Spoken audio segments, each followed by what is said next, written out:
За өнөөдөр эрүүл мэндийн салбарын хүний нөөцийг мэргэжлийг дэвшлүүлэх төслийн дараа сургалтыг сургалт эрхлэгч байгууллагуудын нэгдсэн зөвлөгөө болж байна. За энэхүү зөвлөгөөнөөрөө тэр эрүүл мэндийн салбарт ажиллаж байгаа эмнэлгийн мэргэжилтнүүдийн одоо анагаахын ухааны эмэгтэй сургууль төгссөний дараах мэргэжүүлэх сургалтыг эрхлэгч байгууллагууд оролцож байгаа.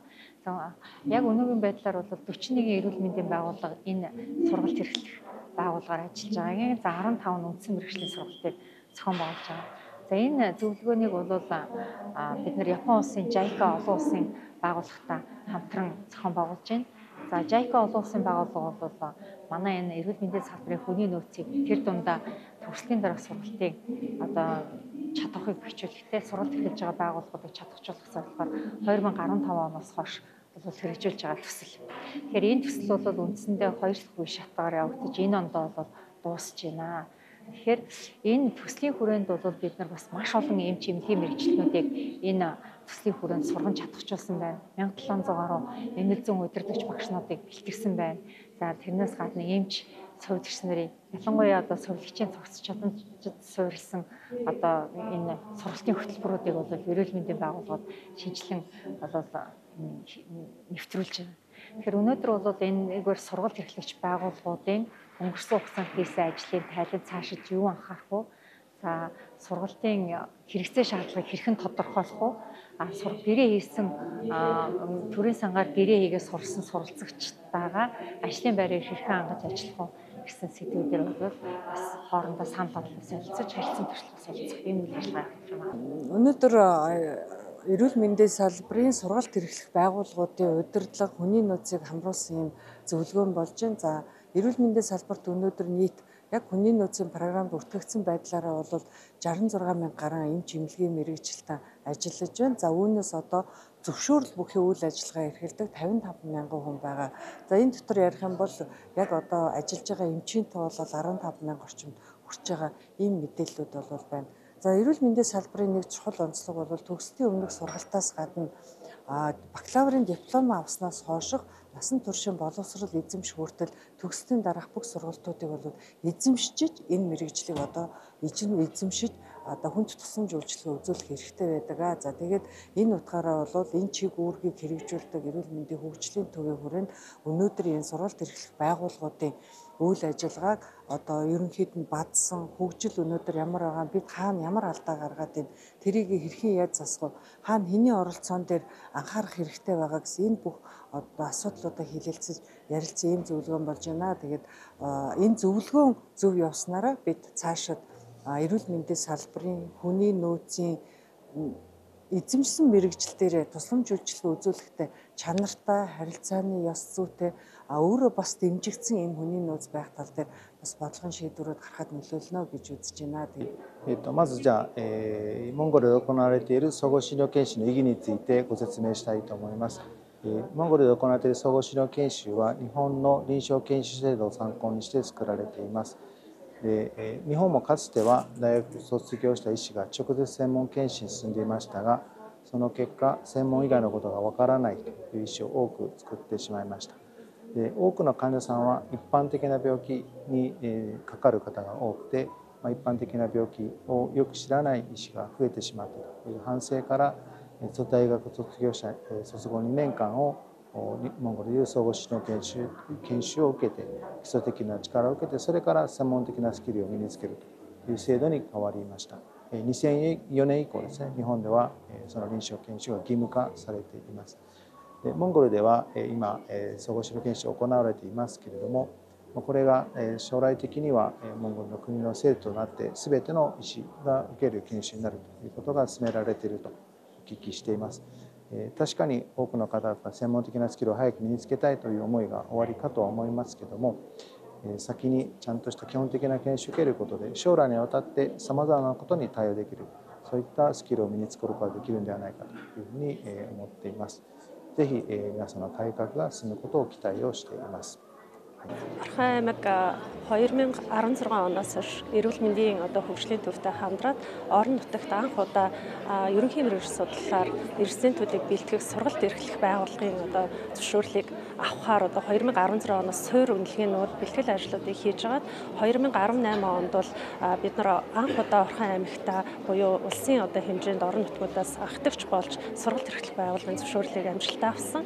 За амжилттай анх одоо авч хэрэгжлүүлэхдээ бид нар анх 4 одоо ерөнхий мэргэжил судлаар резидентүүдийг одоо сургалтанд авч ирсэн бол өнөөдрийн байдлаар нийтдээ 20 одоо ерөнхий мэргэжил судлаар резидент тэмцээг амжилттай орон нутгад бэлтгээд байна. За бид бүхэн 2022 оноос хойш эмчнэр төдийгөө сувилагч нарын одоо үйл ажиллагаануудыг бас давхар эрхлэхээр зөвшөөрлөд авч шинэ сувилагчийн хөтөлбөрийг 2024 оноос эхлүүлж байна. За 2024 оны шинэ сувилагчийн хөтөлбөрт бол нийтдээ одоо 10 шинэ сувилагч маань дадлагдж байна. Ерөнхийн энэ сургалтын гол зорилго нь бол чадамжин суурилсан одоо чадамжтай эмч сувилагчийг бэлтгэх одоо суурь тогтолцоог гэрчлэхэд орон нутаг хувь нэмрээ заашгүй оруулах юм шаардлагатай. Яагаад вэ гэхээр орон нутгуудын эмч сувилагч нарын хүний нөөцийн асуудал дээр тухайн одоо бүс нутаг орон нутагтаа чадварчих асуудлууд бол тухайн эмчийн болон эрүүл мэндийн байгууллагад бол өндөр ач холбогдолтой байдаг.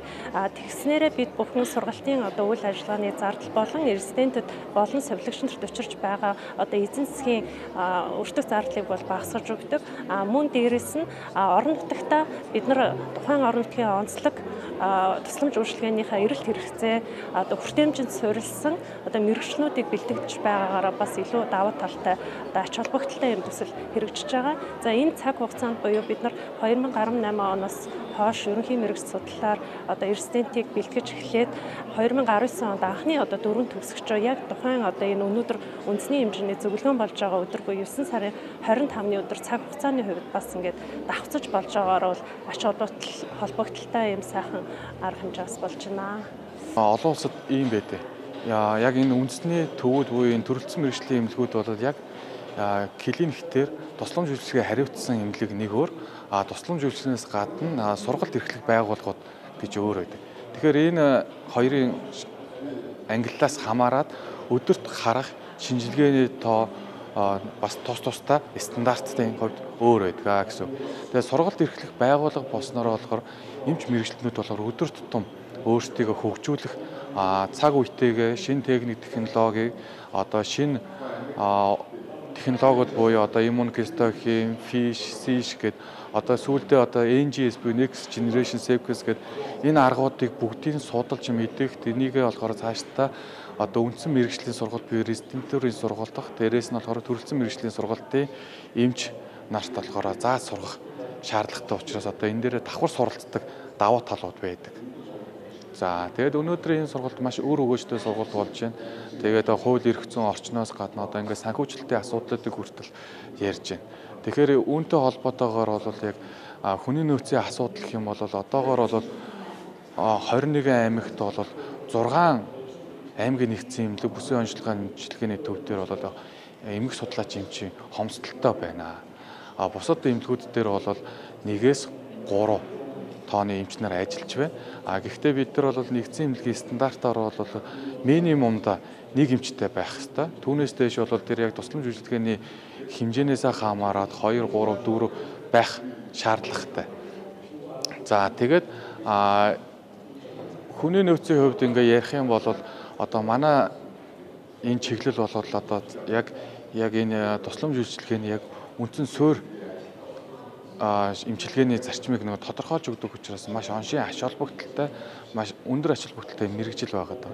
Тэгэхээр одоо орчин үед бол бид нар зөвхөн эд болон эсийн шинжилгээ хардаг байдлаас цаашаага хөгжөөд одоо иммуногистохимийн шинжилгээнүүдийг хийдэг болсон. Энэ болохоор яг энэ эсээс ялгарч байгаа уураг дээр үндэслэж хийгддэг шинжилгээний арга.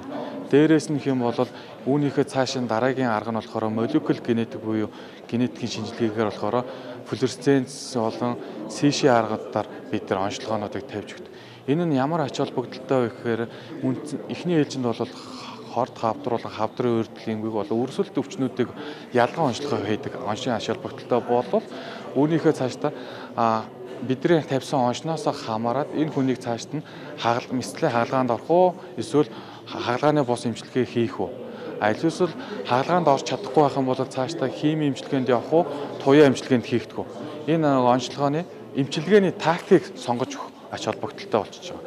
Үүний дээр болохоор хаалганы дараа ч гэсэн химийн эмчилгээнд хийх үү? Химийн эмчилгээнд хийхдээ яг ямар химийн эмчилгээнд хийх үү? Туяа хийх юм бол туяа нь болохоор ямар доос тунгаар хийх үү гэдгийг үндсэн зарчмын бид манай одоо энэ онцлогооны үр дүнгээс хамаарат явдаг гэсэн санаатай. Тэгэхээр одоо ийм үндсэн чухал мэрэгжил мөртлөө жилдээ нэг ойролцоогоор нэг 6-аас 7 хүн сонгож одоо резидентурын сургалтанд суралцж байна. Энэ жил гэхэд нэгдүгээр курст бол 6 эмч суралцж байгаа бол одоо энэ 24-өөс 25 26 оны хичээлийн жилд дахиад 6 эмчийн хүсэлт ирсэн байгаа. Тэгэхээр 7 эмчийн хүсэлт. Нийтдээ бол одоо бид нар болохоор жилдээ нэг ойролцоогоор нэг 14 эмчийг л жил болгон сургаад. Гэхдээ энэ нь өөрөө цаашдаа нөгөө аймагуд болон одоо нийслэлийн хэмжээнд үйл ажиллагаа эрхэлж байгаа эмнэлгүүдийн хэрэгцээ шаардлагыг бас тэр болгоно өгч чадахгүй байна.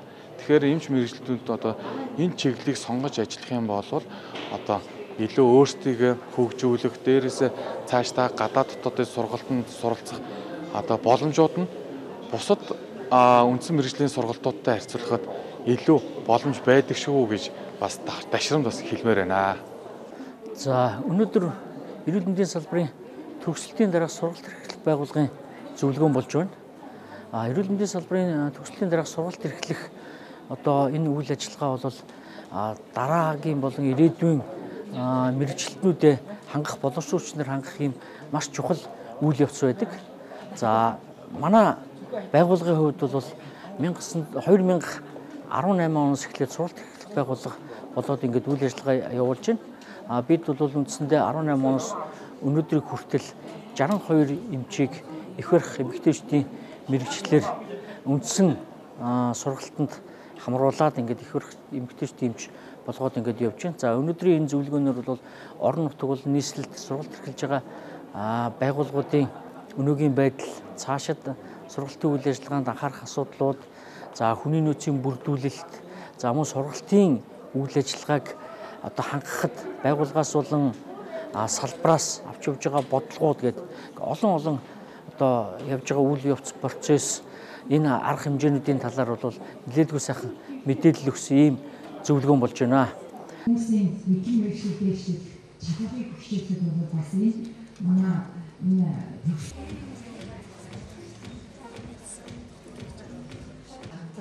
Минчбас регулчийн төслийн дараа сургалтыг сайжруулах төслийг 2015 за эрүүл мэндийн сайд гадаад хамлалттай. За төрийн дээр бичгийн дарга маань бол гадаад уулзалттай байгаа учраас хийх гэж байгаа бас хүлээн авах гэж хэлхийг хүсэж байна. За Монгол Улсын эрүүл мэндийн салбарын хүний нөөцийн хөгжмөндийн байгууллагууд сургалт эрхлэх зөвшөөрлийг олгож ирснээс хойш одоо нийлээд хугацаа нийтдээ зөвшөөрөл бүхий 41 эрүүл мэндийн байгууллага одоо явуулж байгаагийн 10 талхлаа илэрхийлэх хүсэж байна. За энэ хүү за төслийг амжилттай хэрэгжүүлэхэд одоо бүхэл цаг зав оюун бодлого харамгүй уулзсан ажиллаж байгаа ЖАИКА олон улсын байгаа чадамжид суурьсан хүний нөөцийн бодлого гэсэн хэрэгээр явж байгаа тийм ээ. Тэгэхээр чадамж гэдэг маань өөрөө манай хүний нөөцийн бодлого. Явандаа бол бид нар энэ эрүүл мэндийн салбартаа бүх ажилтнуудтай энэ чадамжид энэ өдрийн мэндийг дэвшүүлье. Мэргэжилтний төгсөлтийн дараах сургалтын хөтөлбөрийг зүйн сурагч багш бэлтгэх сургалт, эмнэлт зүйн чиглүүлэгч үндэсний сургагч нэлээд тодорхой сайхан хэллээ. Тэгээд ЖАИКА төсөл маань хэрэгжээд 15 оноос хойш түрүү хэлсэн дүр нэгсээ шатлаас үндэслээд за ерөнхий мэргэжил судлалын үндсэн мэргэжлийн сургалтын хөтөлбөрт бол 100 гаруй эмч, 370 гаруй сурлагч, 94 их баригч, за нийт 2000 гаруй эрүүл мэндийн хөгжлийн төсөөллийн 5 жил ирүүлсэн захиалга хүсэл бүх юмыг үндэслээд одоо за мэдээж эрүүл мэндийн яам дээр хүний салбарын хүний нөөцийн хөгжлийн хилцтэй болсон. Энэ бол бидний маш том дэмжлэг болгож ирсэн бэ гэхээр нэгэн захиалгад юугаа хүний нөөцийг бүрдүүлж чадахгүй байгаа учраас бид нэр төлөвлөлт хүний нөөц рүү оруулах яах юм бэ? 5 жилээр 10 жилээр ерөнхий мэргэжилт судлаад үндэсэн мэргэжлийн хөтөлбөрөөр бакалаврын боловсролоо эзэмшсэний дараа 1 жил заавал эрүүл мэндийн байгууллагад